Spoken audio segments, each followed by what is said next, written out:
D'une marche pacifique avortée à une journée de résistance active et citoyenne, ce jeudi 5 mars 2020, le FNDC n'aura donc pas gagné son pari d'occuper l'autoroute Fidel Castro. La marche n'a pas été autorisée. Très tôt ce matin, les services de sécurité réquisitionnés par les municipalités ont investi les points stratégiques de Conakry pour empêcher tout regroupement suspect. En dépit de cette interdiction, la circulation et le commerce sont restés pour la plupart paralysés à Conakry. On est très satisfait à ça parce que par rapport de ça, toutes les boutiques s'est fermées, ni magasins, ni au marché, tout. On est très content de ça aussi. Je veux demander aux partisans de FNDC de prendre beaucoup de courage, plus ça. Personne ne va pas avoir peur. À Moulanfé, on ne veut pas troisième mandat, ni rien, ni changer la constitution, ni troisième mandat, on ne veut pas ça.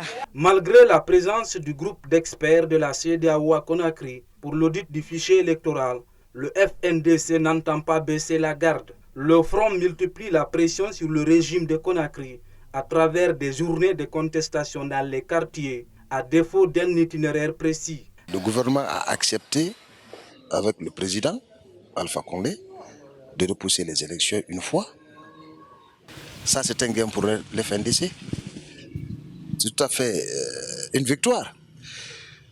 Il ne faut pas dire il faut coûte que coûte. Le coûte que coûte, ça peut se casser très mal.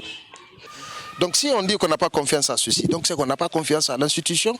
Donc il ne faut pas qu'on s'affaiblisse aussi devant ces institutions. Parce qu'en cas de cas, ce sont eux qui doivent nous reconnaître, ce sont eux qui doivent nous donner des coups de pouce. Donc on respecte ces institutions. L'acte 6 de la résistance active et citoyenne du FNDC a connu ce jeudi quelques cas de violence à Conakry et à Kindia. Ismaël Kouyaté déplore surtout l'ethnostratégie qui caractérise la crise politique guinéenne avec son corollaire de violence dans les quartiers. La violence ne paie rien. La violence, ça détruit tout le monde.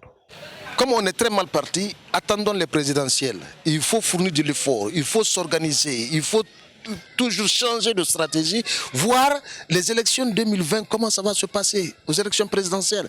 Si on est unis, on va gagner. Sur le continent, notamment en Côte d'Ivoire, l'un des moteurs de la crise semble s'estomper. Le président Alassane Ouattara déclare qu'il n'est pas candidat à sa propre succession en 2020.